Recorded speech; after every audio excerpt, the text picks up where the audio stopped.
پھر اچانک ایک دن ضیا کا فون آ گیا جس نے کہا کہ وہ اب رخصتی چاہتا ہے اور اس کے آنے سے پہلے رخصتی کی تیاریاں کی جائیں۔ میری ساس کا دم خشک ہو گیا تھا، ان کے زخم زیادہ بڑے ہو گئے، انہوں نے میرا نام ہی ناپاک رکھ دیا تھا۔ میں ان کی نفرت کے آگے ہار چکی تھی، مگر ضیا کی اس بات نے جیسے کچھ نارمل کر دیا تھا۔ دل کی دھڑکنیں سکون محسوس کر رہی تھیں۔ نہ چاہتے ہوئے بیٹے کی ضد پر انہوں نے تیاری شروع کر دی۔ میرے سسر کا بھی منہ سوجا ہوا تھا، اور وہ کون سا چاہتے تھے۔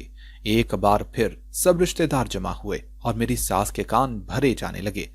وہ میرے بارے میں کیا کیا کہتے تھے۔ میں مائیوں میں بیٹھ گئی تو زندگی سکون میں آئی۔ مائیوں میں بیٹھنے سے زیادہ خوشی مجھے اس بات سے تھی کہ میری کام سے جان چھوٹ جائے گی۔ میرے ہاتھوں کی گدازی بھی اب ختم ہو چکی تھی ان کے کام کر کر کے، اور وہ مائیوں کے ہی دن تھے جب میری ساس میرے پاس آئی اور اس نے مجھے کہا کہ میں ذرا دوسرے کمرے کی صفائی کر لوں اور میں کتنا آرام کروں گی۔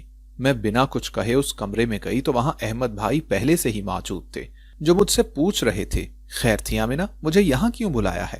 وہ بولے تو میں حیران رہ گئی اور میں نے انکار کیا کہ میں نے تو آپ کو بلایا ہی نہیں، تو مجھے تائی امی نے یہ کیوں کہا کہ تم بلا رہی ہو؟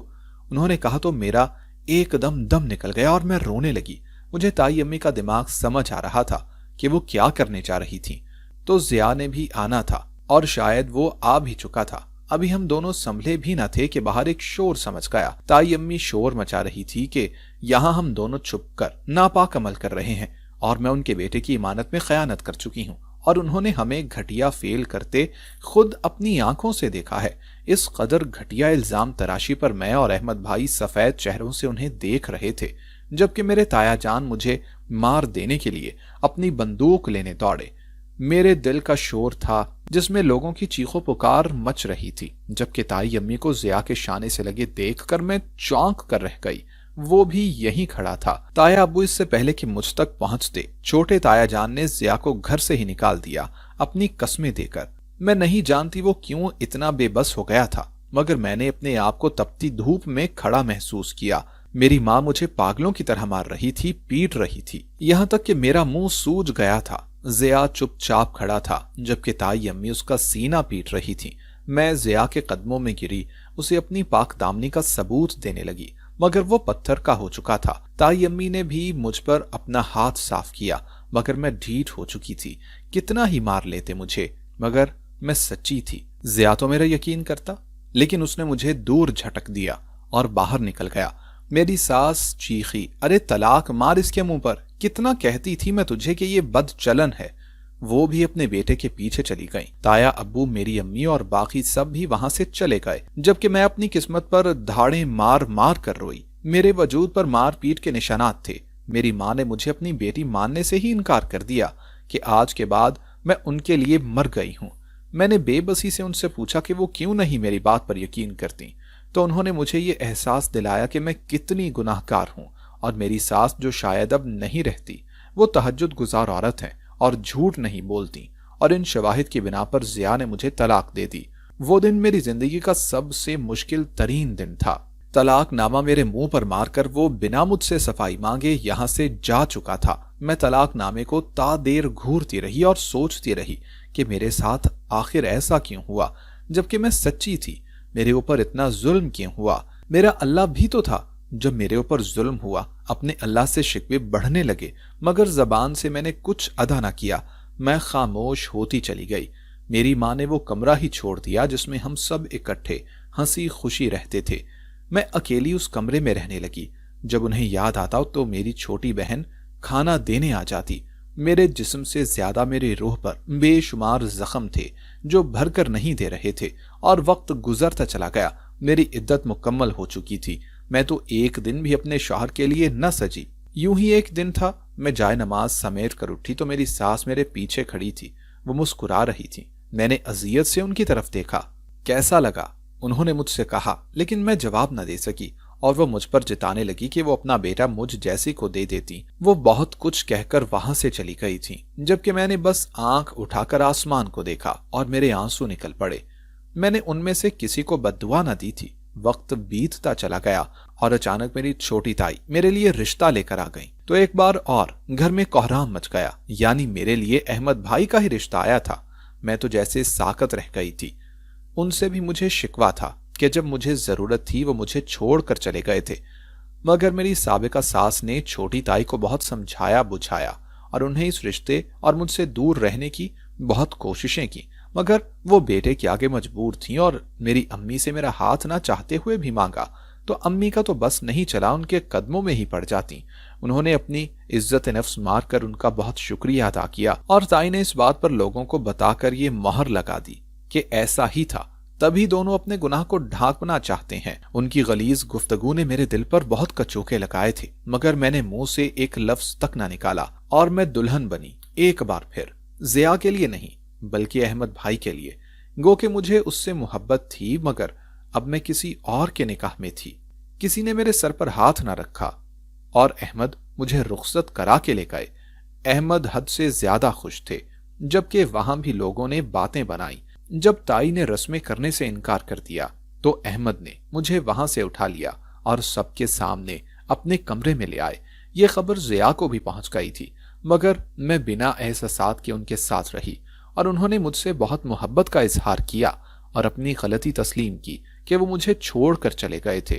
میں نے کوئی جواب نہ دیا تو انہوں نے ہر ممکنہ کوشش کی کہ میں مان جاؤں، اور ان کے محبت بھرے انداز پر میں کچھ اپنے اندر احساس محسوس کرنے لگی تھی۔ ہر گزرتے دن کے ساتھ احمد کی محبت میں اضافہ ہوتا چلا جا رہا تھا۔ ہم دونوں نے کسی پر یہ واضح ہی نہ کیا کہ ہم دونوں کے بیچ ایسا کوئی تعلق ہی نہ تھا، کیونکہ یہ بات تو وقت واضح ہی کرنے والا تھا۔ احمد کی محبت کے آگے میں ہار ماننے لگی تھی، ضیاء کو بھولنے لگی، جس کو لگتا تھا کہ میں کبھی نہ بھول پاؤں گی، مگر میں احمد کے آگے ضیاء کو فراموش کر چکی تھی۔ میری ساس بھی مجھ پر نرمی برتتی تھی، شاید انہیں بھی ایسا لگنے لگا تھا کہ میں بے قصور ہوں۔ ہمارے ہاں بیٹا ہوا تو چاروں جانب شور مچ گیا۔ میں اور احمد بہت خوش تھے اپنے بیٹے کو لے کر۔ مجھے لگنے لگا تھا کہ میرا غم میرا اللہ دھو رہا ہے اور مجھے میرے صبر کا پھل دے رہا ہے۔ میرے بیٹے اور احمد کی صورت میں میرے بیٹے کو ہوئے 2 دن ہی بیتے تھے کہ ہمیں اطلاع ملی کہ تائی کی طبیعت اچانک بگڑ گئی ہے۔ ہماری ساس ضرور گئی، مگر ہم دونوں میں سے کوئی نہیں گیا، اور جب میری ساس واپس آئی تو اس نے بتایا کہ تائی کو برین ٹیومر ہے، جبکہ وہ رو رہی تھی۔ مجھے بہت دکھ ہوا، کیونکہ یہ میرے اندر کی انسانیت تھی۔ احمد کو بھی دکھ ہوا تھا، مگر ہم دونوں پھر بھی نہ گئے۔ سارا خاندان تائی کا پوچھ چکا تھا سوائے ہم دونوں کے۔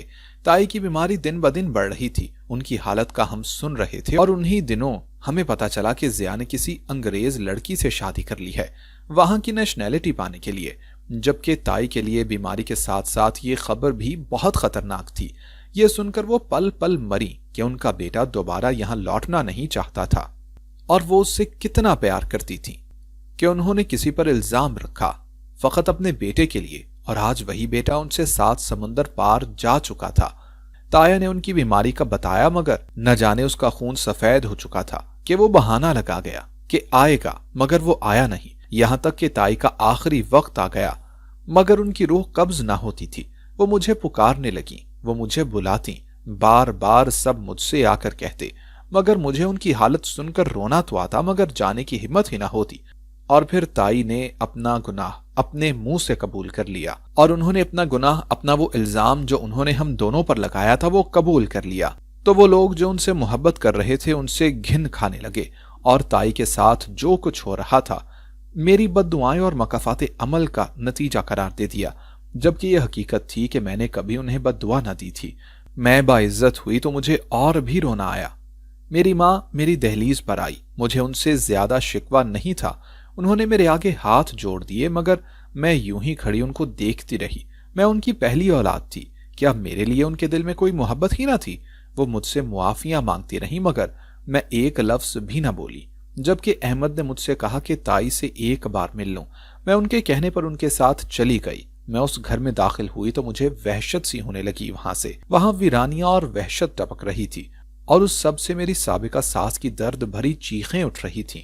قدرت کے اس انصاف پر میری روح لرز اٹھی تھی۔ میں ان کے کمرے میں آئی تو وہ بے حال ہو رہی تھیں، جبکہ کمرے میں اکیلی تھیں۔ وہ پانی مانگتی رہیں، مگر ان کے پاس کوئی نہیں تھا۔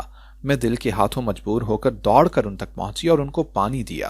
میرے آنسو بہ رہے تھے، انہوں نے کانپتے ہاتھ سے میرے آگے ہاتھ جوڑ دیے۔ میں نے ان کے ہاتھ تھام لیے، میں دل سے انہیں معاف کر چکی تھی۔ احمد بھی دور کھڑے تھے، انہوں نے احمد سے بھی معافی مانگی اور احمد نے بھی ان کو معاف کر دیا۔ ہم ابھی وہیں پر تھے کہ ان کی جان نکل گئی، اور مجھے نہیں معلوم کہ میں کس بات پر اتنا رو رہی تھی، شاید قدرت کے انصاف پر۔ ہاں، اللہ اپنے بندوں کو اکیلا کبھی نہیں چھوڑتا، اور وہ سب دیکھ رہا ہوتا ہے۔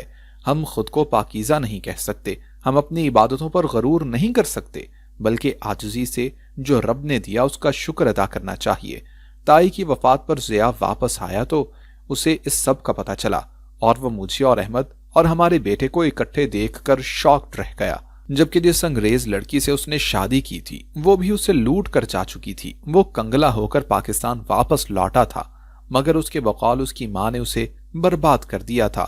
خیر، ضیاء کو تو میں نے دیکھا نہیں، جو مجھ سے ملنے کو بے چین تھا۔ ایک دن احمد نے کہا کہ اگر میں چاہتی ہوں تو مل لوں، اسے برا نہیں لگے گا، جبکہ میں نے مسکرا کر کہہ دیا کہ مجھے ملنا نہیں، میرے لیے میرا شوہر ہی بہت ہے، جو میری عزت کا محافظ اور مجھ پر یقین رکھنے والا ہے۔ وہ اس بات پر بہت خوش ہوا اور میرے بھی چہرے کی مسکراہٹ کھل اٹھی۔ اس نے مجھے دوبارہ سے اسٹڈی کنٹینیو کرنے کا کہا تو میں بہت خوش ہوئی، اور اپنے ساتھ اپنے شوہر اور اپنے بچے پر بھی توجہ دینے لگی۔ اللہ سے شکوے جو مجھے پہلے تھے وہ اب ختم ہو گئے تھے۔ میں شرمندہ ہوئی۔ بھلے اللہ سے شکوہ بنتا ہے جو اپنے بندوں سے بے حد محبت کرتا ہے، بے لوث محبت کرتا ہے۔ دوستو، اگر آپ کو ہماری آج کی کہانی پسند آئی ہو تو لائک کرنا اور کمنٹ کرنا ہرگز نہ بھولیے گا، اور اگر آپ مستقبل میں بھی ایسی کہانیاں سننا چاہتے ہیں تو ہمارے چینل کو سبسکرائب کرتے ہوئے گھنٹی کا بٹن ضرور دبائیے گا۔ اللہ حافظ۔